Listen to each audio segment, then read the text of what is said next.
శిక్షకు బదులు కీలక పోస్టింగ్. ఉన్నతాధికారి అండతో ఏడీ శ్రీనివాసులకు రంగారెడ్డిలో పోస్టింగ్. ప్రభుత్వ వైఫల్యం బట్టబయలైంది. అవినీతి అధికారికి అండదండలు. నల్గొండ కలెక్టర్ నివేదికను బుట్టదాఖలు చేసి బాధ్యతలు. డీఎస్పీ మృతికి కారణమంటూ సంచలన ఆరోపణలు. ఏడీ శ్రీనివాసులకు 70 కోట్లకు పైగా అక్రమాస్తులు. కొల్లగొట్టేందుకు లైసెన్స్ ఇచ్చినట్లు విమర్శలు. ఏడీ శ్రీనివాసులపై చర్యలకు ప్రభుత్వం వెనకడుగు. అసలు ఎంత ఆశ్చర్యకరంగా ఉంటాయంటే కొన్నిసార్లు నిర్ణయాలు. దాదాపు 70 కోట్ల అవినీతి ఆరోపణలు ఉన్నాయి. ఏకంగా ఒక డిఎస్పీ స్థాయి అధికారి చనిపోవడానికి కారణం అని చెప్పి ఆరోపణలు ఉన్నాయి. స్వయంగా కలెక్టరే సరెండర్ చేసిన వ్యక్తిని శిక్షించాల్సింది పోయి ప్రభుత్వం అత్యంత కీలకమైన విభాగంలో తీసుకొచ్చి ఆయన తెచ్చి కూర్చోబెట్టింది. అంటే ఆ కలెక్టర్ ఇచ్చిన నివేదికకి, గతంలో ఎమ్మెల్యే ఇచ్చిన నివేదికకి, వాటన్నిటికీ ఎటువంటి వాల్యూ లేదా? అంటే ఒక అధికారిని సరెండర్ చేస్తే తిరిగి అందలం ఎక్కించడం అంటే మరి ఎంత ఇన్ఫ్లుయెన్స్ చేసి ఉంటాడో ఆయన, ఎవరిని ఏ విధంగా మరి ఎలా లైన్లో పెట్టాడో తెలియదు. కానీ ఆయన శిక్షకు బదులు ప్రమోషన్ వచ్చింది ఆయనకి. ఇట్లా ఉంటాయి ప్రభుత్వ నిర్ణయాలు, ఇంత అద్భుతంగా ఉంటాయి. అంటే ఇప్పుడు ఇతన్ని చూసి ఇంకా నలుగురు చేయమంటే అర్థం. ప్రభుత్వ పాలనలో దొరికిన ఘోరమైన తప్పిదానికి అవినీతి పరులైన అధికారులకు వ్యవస్థీకృతంగా లభిస్తున్న సహాయ సహకారాలకు అద్దం పట్టేలా సర్వే సెటిల్మెంట్స్ మరియు ల్యాండ్ రికార్డ్ శాఖ అసిస్టెంట్ డైరెక్టర్ ఏడీ కె శ్రీనివాసరావు దంతం నిలుస్తుంది. నల్గొండ జిల్లాలో పనిచేసినప్పుడు భూ అక్రమాలకు పాల్పడడం, సిబ్బందిని వేధించడం, చివరకు ఒక డీఎస్పీ మృతికి కారణమయ్యారంటూ సంచలన ఆరోపణలు ఎదుర్కొని స్వయంగా జిల్లా కలెక్టర్తో సరెండర్ చేయబడిన అధికారికి శిక్ష పడకపోగా తెలంగాణ రాష్ట్రంలోనే అత్యంత కీలకమైన రెవెన్యూ పరంగా బలమైన రంగారెడ్డి జిల్లాకు బదిలీ కావటం ప్రభుత్వ పరిపాలన వైఫల్యాన్ని, అవినీతి పరులకు అందుతున్న అండను బట్టబయలు చేస్తుంది. చూసారా ఎంత దారుణం అసలు. నిజంగా శిక్ష పడకపోగా తెలంగాణ రాష్ట్రంలో అత్యంత కీలకమైన రాష్ట్రంలోనే బలమైన రెవెన్యూ డిపార్ట్మెంట్కి, రంగారెడ్డి జిల్లా రెవెన్యూ డిపార్ట్మెంట్ బదిలీ చేశారు. అంటే ఒక రకంగా ప్రమోషన్ ఇచ్చినట్టే చెప్పాలి. నల్గొండ ఏడీగా కె శ్రీనివాసులు సుమారు 4 ఏళ్ల 10 నెలలు పనిచేసిన కాలంలో జరిగిన అక్రమాలపై అప్పటి నల్గొండ ఎమ్మెల్యే కంచికర్ల భూపాల్ రెడ్డి ఆధారాలతో సహా జిల్లా కలెక్టర్కు లిఖితపూర్వకంగా ఫిర్యాదు చేశారు.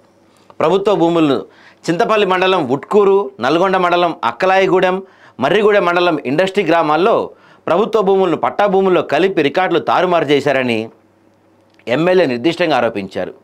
డీఎస్పీ మృతికి కారణం అక్కలాయిగూడెం భూ రికార్డుల మార్పు విషయంలో ఏడీ శ్రీనివాసులు పెట్టిన మానసిక హింస కారణంగానే డీఎస్పీ శంకరయ్య మరణించారని ఎమ్మెల్యే తన ఫిర్యాదులో సంచలన ఆరోపణలు చేశారు. మునుగోడులో నిజాయితీగా నివేదిక ఇచ్చిన సర్వేయర్ను 6 నెలల పాటు సస్పెండ్ చేసి వేధించారు. ఈ తీవ్రమైన ఆరోపణలతో స్పందించి అప్పటి నల్గొండ జిల్లా కలెక్టర్ ప్రశాంత్ జే పాటిల్ నిష్పక్షపాత విచారణ జరిపించేందుకు వీలుగా మరియు పరిపాలనా కారణాల దృష్ట్యా ఏడీ శ్రీనివాస్ సేవలను తక్షణమే సర్వే శాఖ కమిషనర్ సరెండర్ చేసి ఉత్తర్వులు జారీ చేశారు. ఇన్ని అరాచకాలు చేశాడు మనోడు. 1 కాదు 2 కాదు, ఎంప్లాయీస్ని ఇబ్బంది పెట్టాడు, అక్రమాలు చేశాడు, అవినీతి చేశాడు. ఏకంగా ఒక డీఎస్పీ మృతికి కారణం అంటూ అప్పట్లో మనోడిపైన తీవ్రమైన ఆరోపణలు ఉన్నాయి. అలాంటి వ్యక్తికి ఇప్పుడు తీసుకెళ్ళి అందలం ఎక్కిచ్చారు. ఒక జిల్లా కలెక్టర్, ఒక శాసనసభ్యుడు తీవ్రమైన ఆరోపణలకు ఒక అధికారిపై నివేదిక ఇచ్చి విచారణకు కోరి పైకి పంపితే సదరు అధికారిపై కఠిన చర్యలు తీసుకోవాల్సిన ప్రభుత్వం అందుకు విరుద్ధంగా వ్యవహరించడం ఇక్కడ ప్రభుత్వ వైఫల్యాన్ని స్పష్టం చేస్తుంది.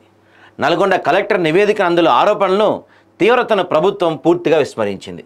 ఒక అవినీతి అధికారికి మరో అవినీతి అధికారి తోడవుతాడన్న చందంగా అప్పటికే రెవెన్యూ శాఖలో అవినీతి ఆరోపణలు ఎదుర్కొంటున్న ఐఏఎస్ అధికారి నవీన్ మిట్టల్ పూర్తి సహకారంతో ఏడీ శ్రీనివాసులు ఎలాంటి విచారణను ఎదుర్కోకపోగా మరింత కీలకమైన రంగారెడ్డి జిల్లాకు ఏడీగా పోస్ట్ దక్కించుకున్నారని విశ్వసనీయ సమాచారం. ఇది పాలనాపరంగా ప్రభుత్వ విఫలం కావడమే కాకుండా ఒక అత్యంత అవినీతిపరుడికి ఉన్నత స్థాయిలో సహాయ శాఖ అందించాలని చెప్పడమే. అంతే కదండి. మరి ఇప్పుడు ఇతనికి శిక్ష పడకపోగా ఒక అత్యున్నత పదవి వచ్చిందంటే ఇతనికి ఏ స్థాయిలో ప్రభుత్వం నుంచి సహాయ సహకారాలు అందుతున్నాయి?